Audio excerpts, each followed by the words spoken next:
The Trumpet Daily program begins right now. Today's world news, what it means, where it's taking us. I bring you the one and only possible message of world peace. This is a message of hope, tremendous hope. And he said unto me, you must prophesy again. And now, The Trumpet Daily with Stephen Flurry. Hello again, everyone, and welcome back to the Trumpet Daily Radio Show. Nice to be with you yet again. We've got a couple of new residents here. One more of our students, Matt Castillo, joins us today. My son also traveled with him. He's going to be working with the rest of the family these next few days to finalize our permanent residency status. So after that, I've got to get real serious about taking on a British accent. So we'll see how that goes in the days and weeks and months ahead.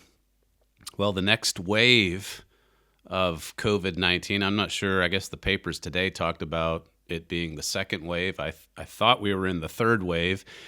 In any event, this wave is surely going to be more deadly, more dangerous than the first one. That's all over the British papers today. This is one quote from I think the Telegraph. It says it's going to be worse this time, more deaths. That's the projection. And we've heard a lot about projections and models, have we not? That is the projection that has been put in front of the Prime Minister, and he is now being put under a lot of pressure to lock down again. So we're almost to the end of October. We're almost into the month of November. You can remember, go back and listen to some of those shows from middle of March, late March. The reasoning going in, we've just got to do it for a few weeks. We've just got to flatten the curve. We've got to save NHS. And never mind the science. I went through some of that with you yesterday. Just pick and choose the scientists that you want to put forward. And now here comes the pressure again on these prime ministers. You may have seen reports yesterday in New Zealand where they're setting up these coronavirus camps. I mean, that sounds like something you do in Wuhan. Camps for, if you're sick, you go into the camp. It's mandatory. The madness, it seems, never ends. It just continues. It's like the world is paralyzed. When will it snap out of this paralysis? From the Telegraph today, family Christmas gatherings that breach COVID rules will be broken up, the authorities warn. So you've got people talking about, well, not just here, but also in the United States. Did you say you had the clips? Here's Mayor de Blasio yesterday in New York, clip 13.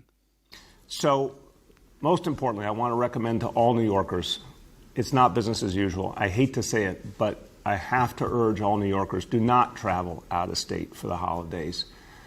Do not travel to a state with a high infection rate. Do not travel to a country with a high infection rate. Don't go anywhere. Just stay where you are. Another wave is coming. And so New York's got to lock it down. You've got one of the police chiefs, by the way. He's just down the road from us here in Solihull. I think he presides over Solihull and Coventry. But he predicts that it's very likely there could be civil unrest in the West Midlands in the near future, adding that the turning point for a lot of people could be if they're made unemployed when the furlough scheme ends later this month. He said the force was on heavy alert for the unexpected. This is from one of the local papers this morning.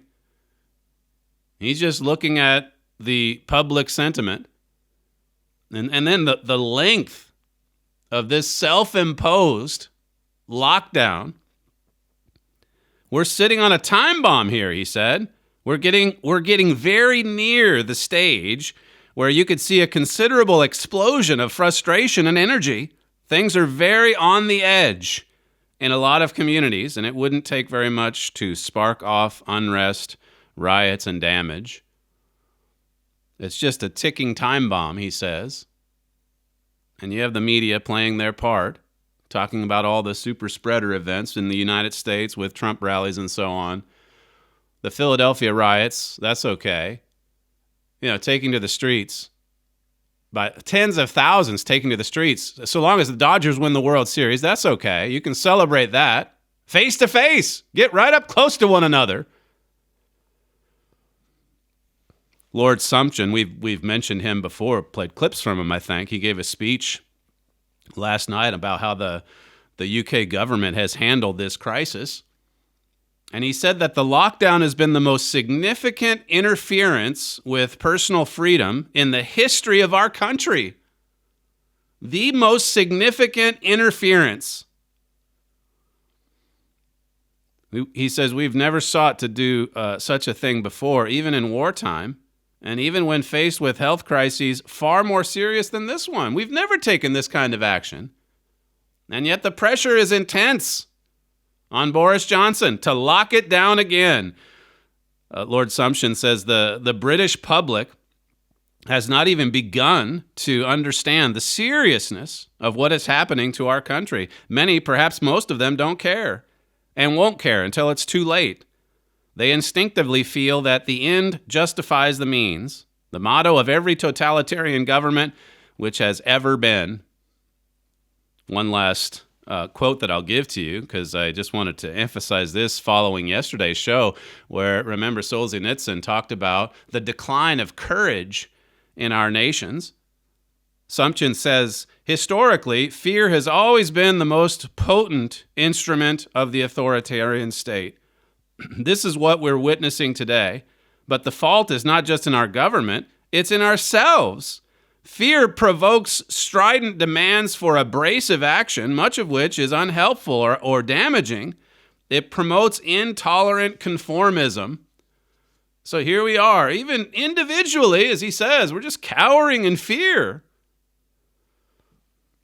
Or decline in courage, to take the words of Solzhenitsyn from 42 years ago. A decline in courage may be the most striking feature which an outside observer notices in the West in our days. We've lost courage. We've lost our strength. And as I was saying on yesterday's program, if you look at the prophecies in Leviticus 26, where God says he's broken our will, my father, of course, has emphasized the importance of courage. Solzhenitsyn said, such a decline in courage is particularly noticeable among the ruling groups and the intellectual elite, causing an impression of loss of courage by the entire society. Must one point out, he says finally, that from ancient times, a decline in courage has been considered the first symptom of the end. Lord Sumption talked about fear, our people cowering in fear. Solzhenitsyn warned about this decline in courage, and we're certainly seeing that today. There's a few notable exceptions, as I noted yesterday. Donald Trump, for example, is encouraging people to get on with their lives. He doesn't want to see the United States paralyzed by coronavirus. I thought this was interesting, both from the way the media covered it and just in looking at the way the White House is talking about COVID-19. This is from The Hill. It says the White House Science Office listed ending the COVID-19 pandemic as the top accomplishment of President Trump's first term. So they're already talking about it as if it's in the past. Even as I say, you see all the headlines over here today saying another wave, it's going to be even more deadly. The models tell us. And here's the White House saying this is one of his big accomplishments. And then you listen to the Hill's coverage, even as the U.S. has set records for new daily infections and numerous hospitals across the country are stretched to their breaking points. So you know where the Hill stands. You know where the media, where they are on this. And in the United States, at least, well, I guess we'll find out in 7 days or so, or however long it takes to tally all the votes. We'll find out how many Americans really and truly do agree with the president or with Joe Biden. Joe Biden is like the UK newspapers. We got to mask it up. We got to lock it down. We need more mandates. 1 week from today, will we know who the U.S. president will be? Or is it going to drag out for days or perhaps weeks? There was a ruling this week, by the way, from the Supreme Court on the Wisconsin late ballots. Some of these states there's activist judges saying that you should count ballots for as long as they come in, or if they come in days after November the 3rd, if they're dated after November 3rd, you still have to accept them. And the Supreme Court, this time John Roberts agreed with the conservative justices. He didn't do so with Pennsylvania in an earlier ruling.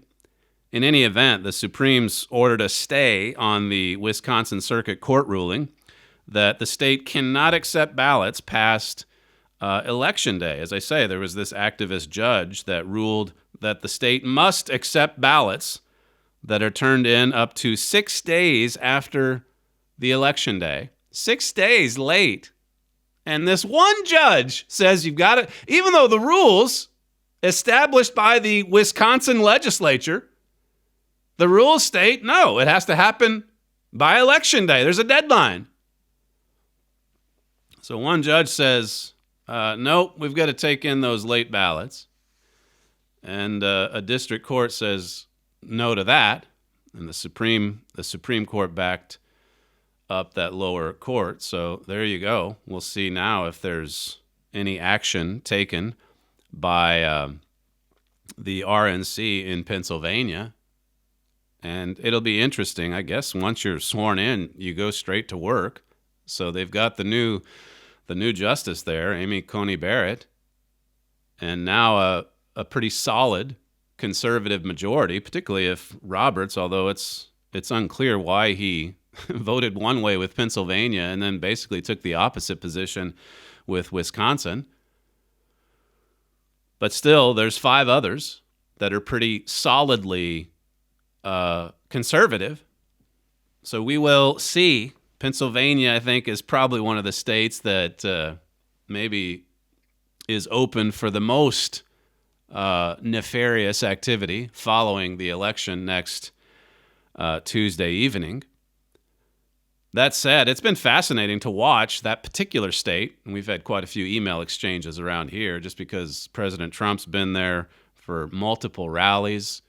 They had the debate a while back where Vice President Biden, or former Vice President Biden, said that he was going to do away with the oil and gas industry, and then he lied about fracking. And of course, this is important to a lot of people in particularly western Pennsylvania. This is a story from the New York Times, and all the mainstream media outlets, they're still right in step with the polls.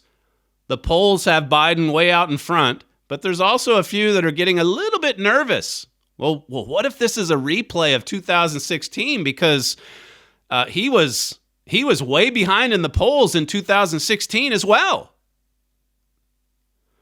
This is from the New York Times. It says, the poll, can we trust Pennsylvania's polls? They show Joe Biden clinching crucial counties, so why does it feel so different on the ground here? This is written by someone who's from Pennsylvania.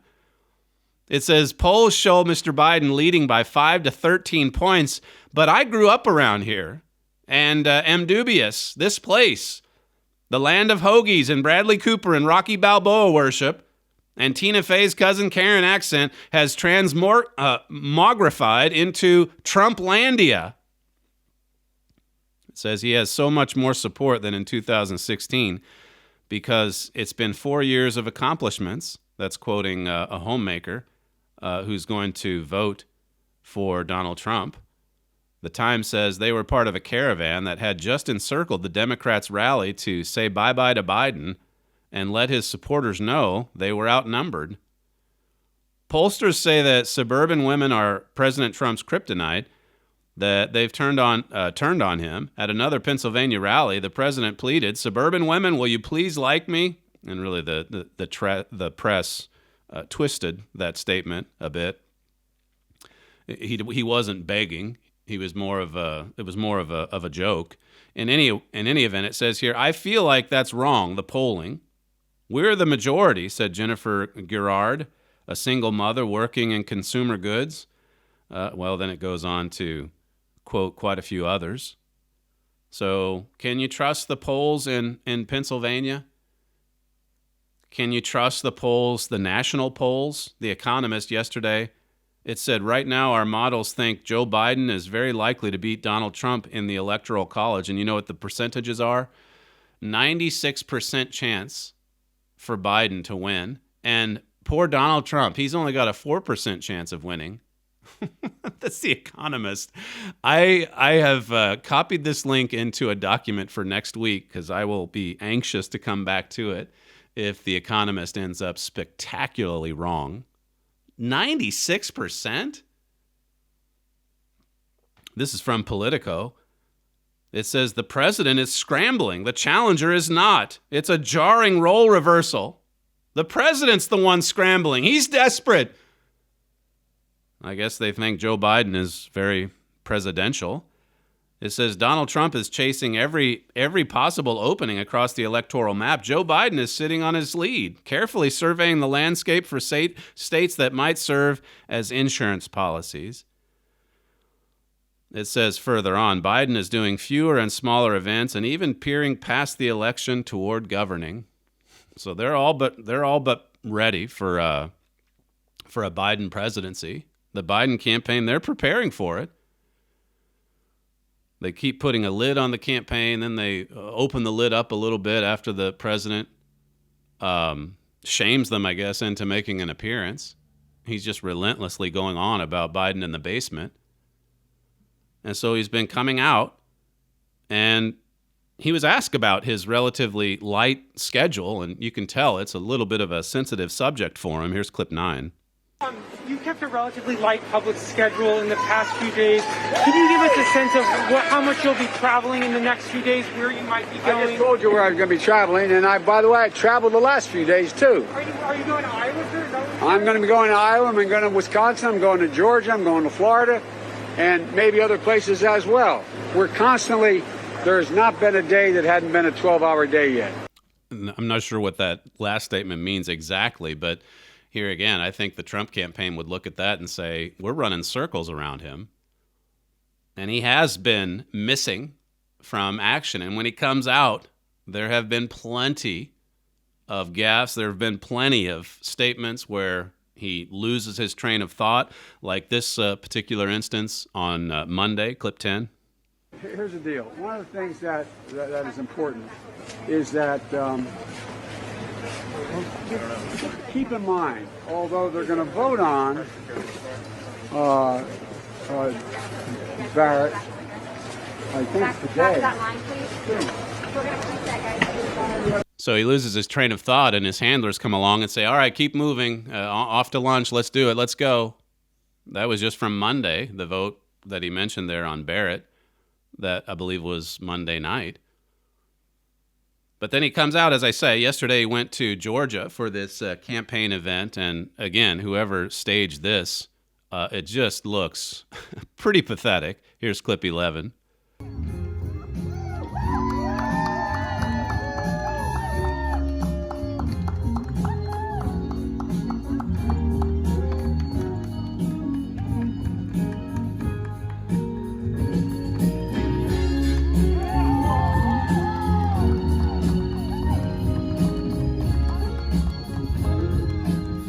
So is it a rally, or is it a hula hoop convention? All these rings, all these circly things, as one commentator said, and most of them, no doubt, press people. Hardly anyone. He goes all the way down to Georgia, and hardly anyone is there. He's way ahead, though. That's all that you need to know as far as the media go. Here's the Hill. Well, here's someone taking exception with that narrative. It says here, we predict that President Trump is going to win the 2020 presidential election and win big.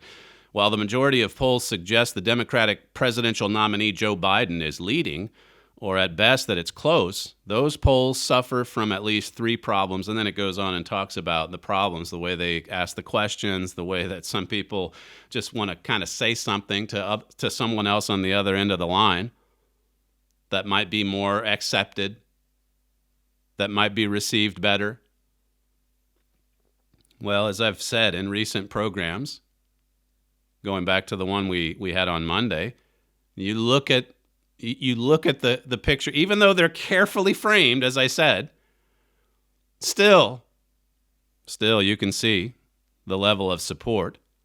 I love those tweets that the Trump campaign sends out. The people that, I mean, there's obviously all those at the rally, but the people that line up early in the morning, and how that this line just goes on, in some cases, for miles. And then how many are turned away? The Trump campaign also has been pointing to the fact that there's quite a few voters. I think already 72 million people have voted early in the United States. It just looks like the turnout, because of all the votes that, or the ballots that were mailed out, and the people voting early because of COVID and all that. It just seems like the turnout for this one's going to be massive. We'll see, I guess, by the end of next week. But there's this story that some outlets have reported that people are having second thoughts about how they voted, and President Trump's convinced that it's the Biden voters who are seeing all of these scandalous revelations about Hunter Biden and the Biden family, these business dealings with communist Chinese energy firms or companies backed by the communist Chinese state. We played those clips for you last week of Tony Bobulinski. Tucker Carlson sat down with him. I think his whole show was devoted to sitting down with this whistleblower, this business operator, or this he worked together with the Biden family. He was a partner in that Sinohawk company. In dealings with all of those energy firms, or that energy firm, I should say specifically, I think it's CEFC.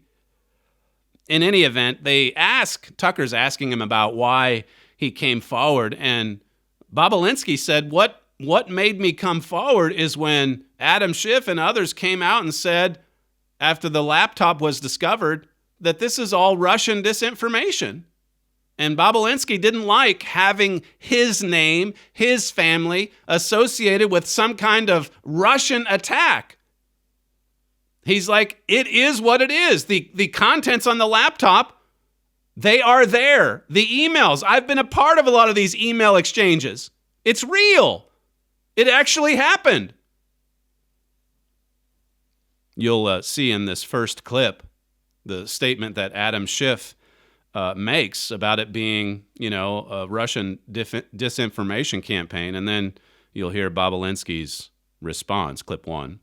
This whole smear on Joe Biden comes from the Kremlin. I held a top secret clearance from the NSA and the DOE. I served this country for 4 years in one of the most elite environments in the world, Naval Nuclear Power Training Command. And to have a congressman out there speaking about Russian disinformation, or Joe Biden at a public debate referencing Russian disinformation, when he knows he sat face to face with me, that I was traveled around the world with his son and his brother, to say that and associate that with my name is absolutely disgusting to me. So that's why he came forward. And as he explains in the interview, the weekend before, the New York Post revealed the story about the laptop. Bobulinski said that he called Rob Walker, and he's an advisor to the Biden family, a Biden family representative. He called him up and he said, look, I want Schiff to retract that statement. I want Schiff to backtrack away from that Actually, this might have been the weekend right after the New York Post revelation, because that came out. And then Schiff said, all right, this is just a Russian disinformation campaign. And then Bobulinski says, well, hang on a second, because I was right there working with that family. And if they're saying this is an attack from Russia, I don't want to be associated with that at all. So he calls this Biden family rep. His name is Rob Walker. And he says, Schiff's got to retract that statement. And if he doesn't retract it by the end of this weekend, then I'm going to come forward and blow the whistle. And there's actually a tape recording of the conversation that Bobulinski has with Rob Walker. Tucker played it. It's just a short clip, but he played it last night on his show. Here's clip 2. If he doesn't come out on record, I am providing the facts. Tony, you're just going to just bury all of us, man. You're going to bury all of us, said the Biden representative. Don't say it. Don't come forward. If you do, you will bury us. And keep in mind, as you hear these clips, the press is totally disinterested. You backtrack 4 years, and all it took was a flimsy dossier full of lies, and they ran with it. Forget about verifying it. Well, it's an attack on Donald Trump. It gives us an excuse to attack the president, or president-elect at the time. They ran with the dossier, and here you have this pile of evidence, and it just keeps getting bigger. You are going to bury us, and it's on tape. It's on a recording. It's pretty amazing. And again, Bobulinski, he went on to say, look, I'm not trying to hurt this family, and I know that Walker was under a tremendous amount of stress at that time, but I just wanted a retraction. If you're gonna come out and have an answer for all of this vile content on a laptop computer that was abandoned at a computer repair shop, then you better come up with something other than this is a Russian disinformation campaign. Listen to a bit more from the sit-down last night with Bobulinski, clip 3. The Chinese and CFC never viewed me. I'm insignificant and irrelevant in this discussion. To them, it was always the Biden family.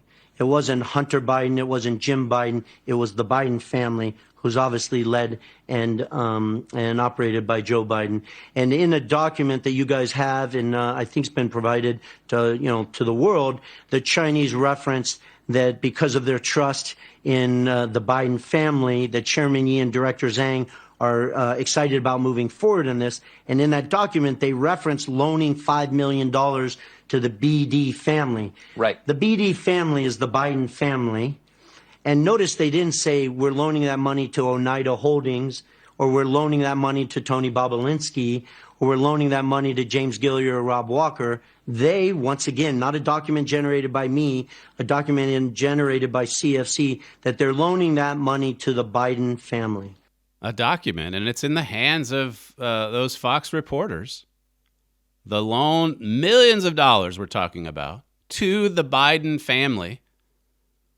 There was more tape of a phone conversation yesterday. It has quite a lot of profanity in it, but it's Hunter Biden on the phone talking about him representing Dr. Patrick Ho, the spy chief of China.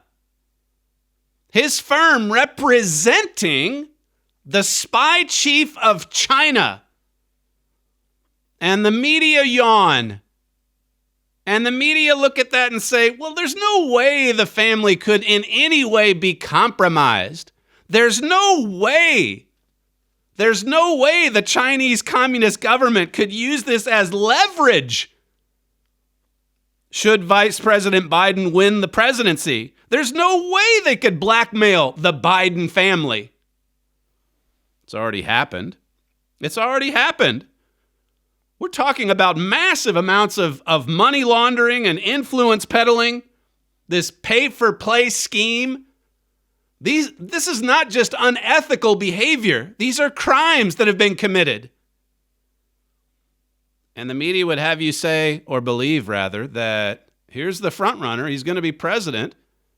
And everything that you're seeing, those documents, everything you're hearing, those phone recordings, everything that you're seeing on video, everything that's on that laptop, it's all a Russian smear. It's all an attack. It's all just disinformation. You can't believe it. It's not verified, so we're not even going to talk about it. Well, it's getting out, even if the New York Times and the Washington Post and CNN and MSNBC do their level best to cover it up. Tucker Carlson, I believe the last ratings report I saw for his program, he's been averaging lately over 5 million viewers, which is just off the charts for, a nightly cable newscast. The most popular nightly news show on television. So it's getting out. Here's another snippet from his interview, clip 4. And this is a company with direct connections to the Communist government of China. So the former vice president has said he had no knowledge whatsoever of his son's business dealings and was not involved in them at all. But this sounds like direct involvement in them. Yeah, that's a blatant lie. When he states that is a blatant lie. Obviously, the world's aware that I attended the debate last Thursday. And in that debate, he made a specific statement around questions around this from the president. And I'll be honest with you, I almost stood up and screamed liar and walked out because I was shocked that after 4 days or 5 days that they prepped for this, that the Biden family is taking that position to the world. That position being that this is a Russian smear. If you remember the quote that I gave to you yesterday or the day before, you put Russia or Putin together with Giuliani and Donald Trump, and well, quite obviously, this is an attack from Moscow. And Bobulinski, who was right there in the mix, he was right there working with that family. They recruited him. He says, I'm not going to be a part of this. They're lying. And he's pleading on this interview with Tucker, just come forward and answer for yourselves. Put the evidence out there. If no crimes were committed, if everything was completely above board, then present the evidence. But the emails and the videos and the recordings coming in, it's just so damning, all of it. And as Bobulinski brings out, it wasn't just that he knew Joe Biden. He was the big guy. He was the chairman. He was the chairman of the company. The deals were with the Biden family, the Biden empire. Here's clip 5. So you've said that they wanted you to meet Joe Biden as a way to induce you to participate in this deal. You were the actual business guy here who had management experience, deal experience. But it also sounds like Joe Biden was vetting you to some extent. Yes, of course. I didn't request to meet with Joe. They requested that I meet with Joe. And, he's putting his, and Hunter says this in writing, it was referenced multiple times, they were putting their entire family legacy on the line. They knew exactly what they were doing. They were dealing with a Chinese-owned, enterprise run by Chairman Yi, CFC, that had strong financial support and political support from the Chinese Communist Party. That's how it was presented to me. That's not my own words. That's how they presented it to me and read me in on it. And they being Gillier and Hunter Biden. They being Hunter Biden, who was very proud of that and taking credit for it when I sat with him for 2 hours on the patio of the Chateau Marmont in L.A. Proud that they were doing a deal with the Chinese Communist Party? Well, proud that that he had the relationship with Chairman Yi, who was running CFC, and the ability for them to get deals done around the world and stuff like that. They had all the connections because, keep in mind, Vice President Biden at the time was Vice President Biden. So they had the connections, but they needed the businessman. They needed the CEO. They needed someone who actually could run a business. Hunter couldn't do that. He was just the collector. He was the bag man. He came in at the last minute to get all the money and then to distribute it out to the family. Of course, I'm sure Joe Biden never touched a penny directly from the Chinese. It came through Hunter. He's the conduit. Look at the evidence. Look at the documents. Look at the emails. And look at the response from the Biden family. Look at their defense or lack of it. Russian disinformation. That, as Bobulinski says, is disgusting. You have the laptop handed to them by Hunter Biden, signed by Hunter Biden, Hunter Biden's attorney calling the repair shop after it hit the news, give me the computer back. And then you have all of these emails. Now you have Bobulinski's 3 cell phones with all the content on those. And we're supposed to believe that nothing here can be verified? You would think this would be, if you're a smart reporter out there somewhere, you would think that this would be the opportunity of a lifetime. This is like Watergate on steroids. Now listen to the real explosive exchanges from last night's interview. Here's clip 6. And I'm thinking about the Biden family, like, how are they doing this? I know Joe decided not to run in 2016, but what if he ran in the future? Aren't they taking political risk or headline risk? And I remember looking at Jim Biden and saying, how are you guys getting away with this? Like, aren't you concerned? And he looked at me and he laughed a little bit and said, plausible deniability. How do you get away with this? Because, your brother or your father, he's vice president. And if he wants to run for president at some point, he didn't do it in 2016, but he's doing it this year. How are you going to get away with this? Well, we'll lie about it, said Jim Biden. The brother, plausible deniability. We'll just lie. We'll just say there's no truth to it. We'll just say it's a Russian smear. No problem. Listen to Tucker Carlson's reaction, and then again, Bobulinski continues, clip 7. He said that out loud?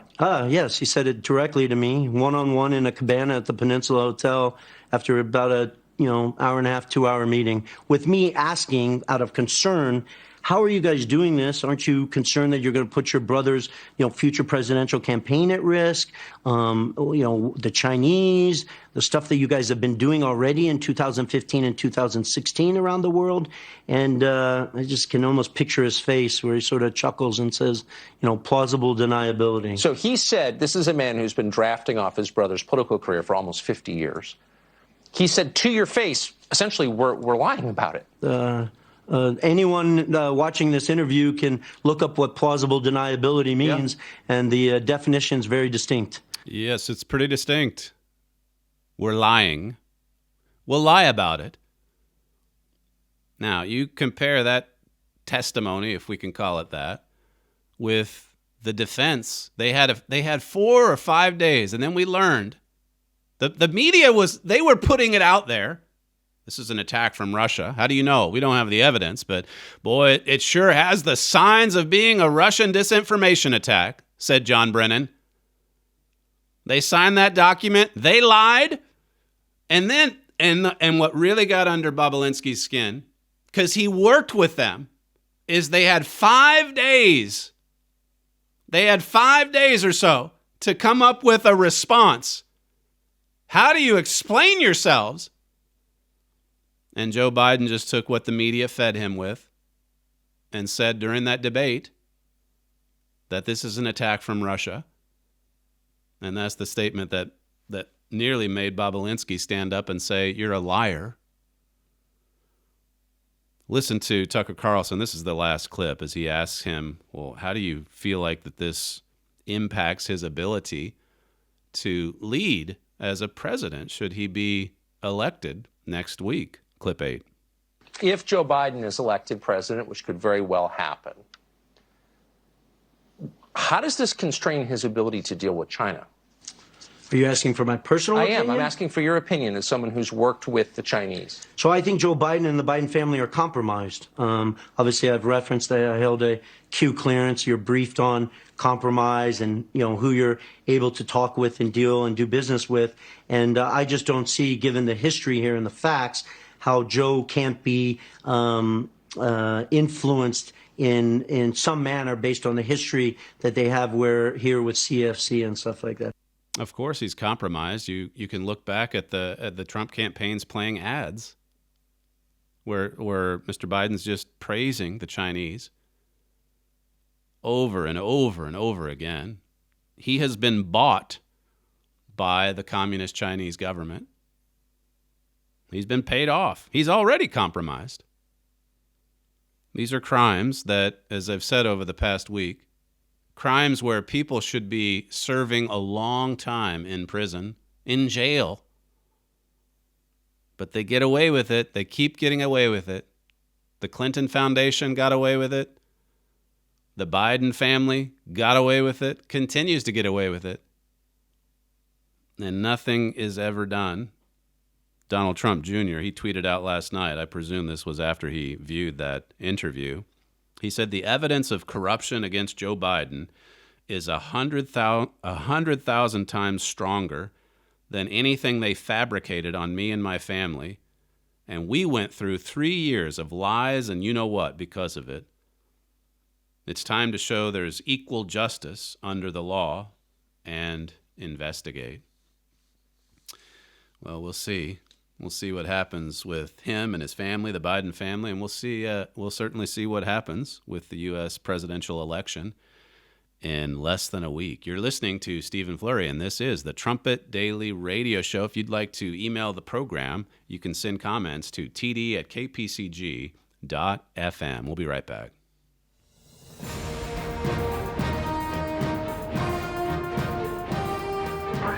This is KPCG FM, and this is the Trumpet Daily. Freedom is one of the most sought-after ideals in human history.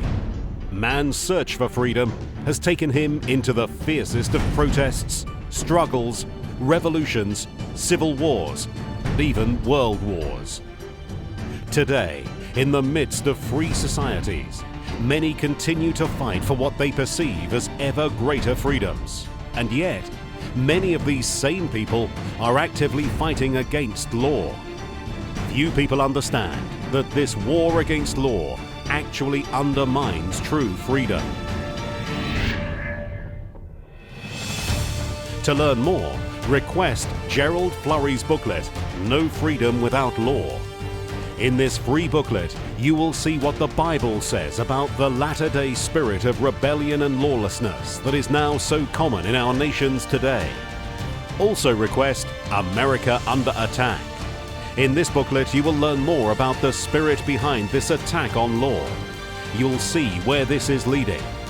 Both booklets are offered freely at no cost or obligation to you. Request No Freedom Without Law and America Under Attack. Email your request to td@kpcg.fm or visit thetrumpet.com. From the Philadelphia Church of God campus in Edstone, England, this is the Trumpet Daily Program with Stephen Flurry. We're doing a lot of work right now, and I'm involved in all of those deals. The beauty is it's peace in the Middle East with no money and with no blood. There's no blood all over the sand, and it's happening. No, we have 5 definites, and I think we'll have another 5 pretty much definites too. And all of them, the big ones, the smaller ones, and the 3 that we got, really I have great respect. So, yeah, we're very excited about it, and we did it a much different way than they've been working over the last 30 years. That's President Trump from yesterday talking about his approach to peace in the Middle East. 3 nations, of course, 3 enemies of Israel have signed on to make peace with Israel. And the president there says there's probably 5 more nations coming, maybe 10. Maybe 10. I mean, this is This is historic, as he said. We haven't seen this in decades. This is a new world in the Middle East. And yet the media, what are they going to do with this? Well, they'll just smother it like they would the Hunter Biden laptop. Nothing to report here, or if they do, they'll say, well, the president says this is another victory for his campaign or for his administration. 5 to 10 more nations? And you remember the comments from John Kerry as we played yesterday? There is no way this can happen. It just cannot happen. You have to go through the Palestinians first. Well, how does that statement look now? I just saw the tweet here from the president. He says, COVID, COVID, COVID is the unified chant of the fake news lamestream media. They will talk about nothing else until November 4th, when the election will be hopefully over. Then the talk will be about how low the death rate is, plenty of hospital rooms, and many tests of young people. They'll change their tune.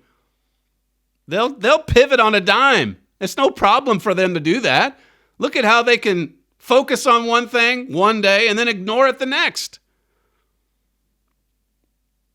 The media, yesterday I talked in that segment on Solzhenitsyn.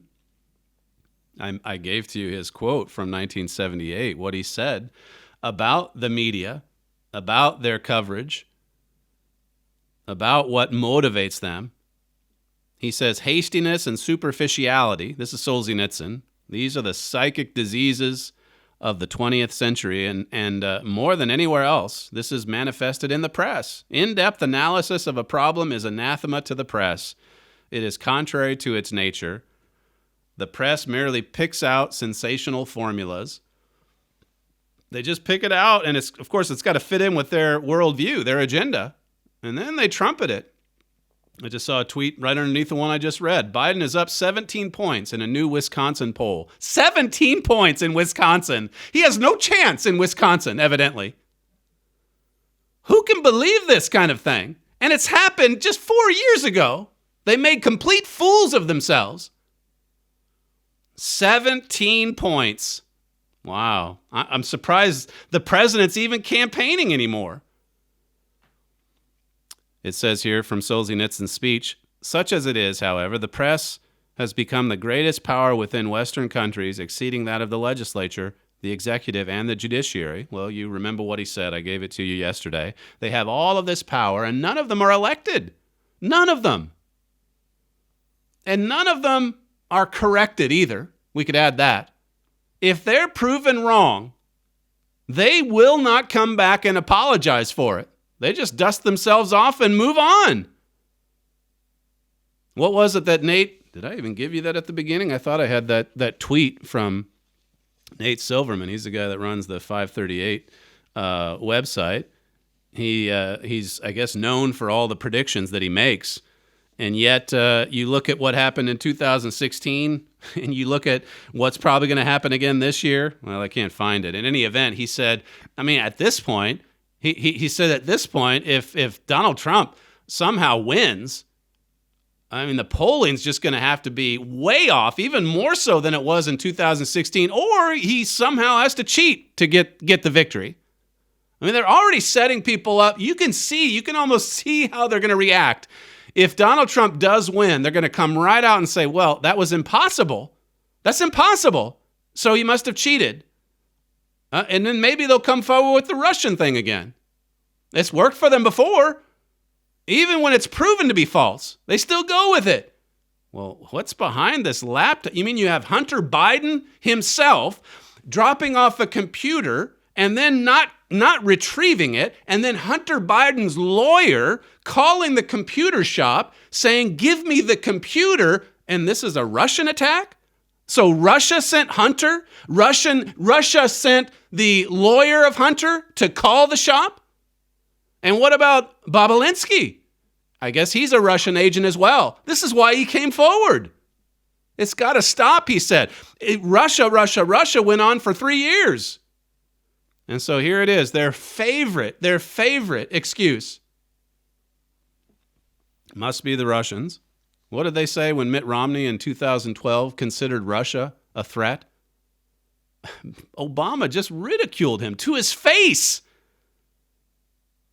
The Cold War's over. Come on, man.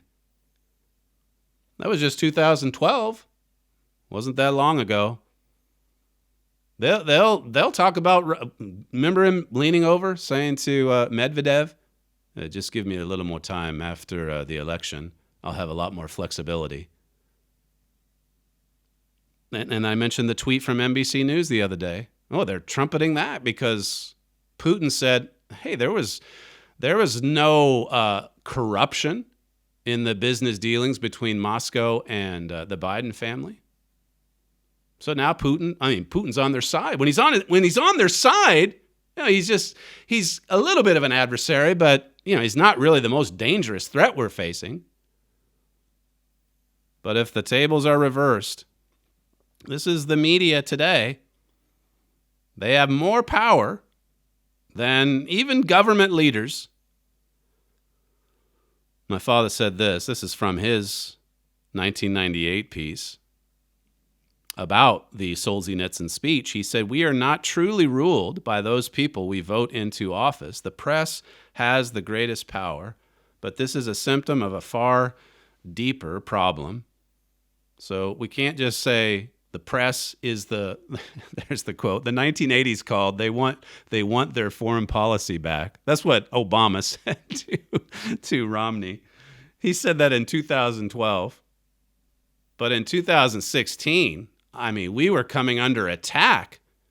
It was Russia meddling is the only reason that Donald Trump won. And then Brennan unleashed this hasty investigation to prove that they had meddled in the election, and this is all in the last couple of months of Obama's administration.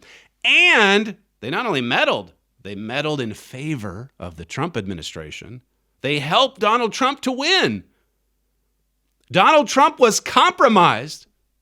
Donald Trump was a Russian agent. He had been bought off. And then they have all this evidence, which basically proves exactly that, except with the Biden family in China, and it can't be verified. This is unbelievable.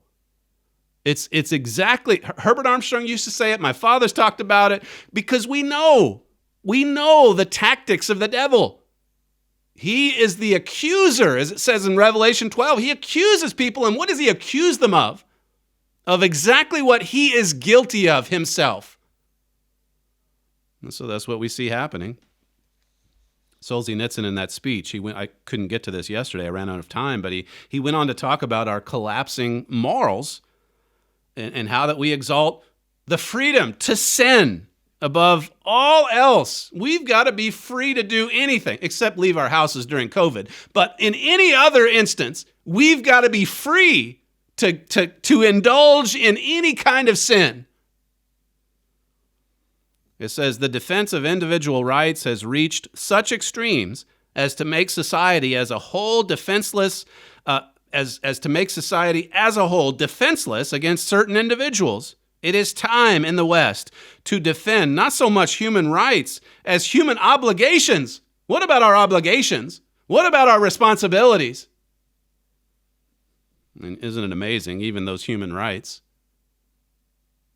those freedoms are beginning to evaporate away as these authoritarian regimes come in and strike fear in the hearts of the citizens.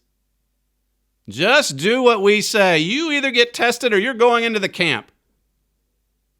That's where it's headed in New Zealand. It says here, on the other hand, destructive and irresponsible freedom has been granted boundless space. Society has turned out to have a scarce defense against young people, such as motion pictures full of pornography, crime, and horror. This is all considered to be part of freedom. Look at what this man was able to see. It was like a prophetic speech, as you heard yesterday. And then, of course, my father comes along 20 years later. He points back to that speech and says, look, we better consider also what our Bible says about the human heart. It's not just communism that's evil and fatally flawed. It's not just socialism.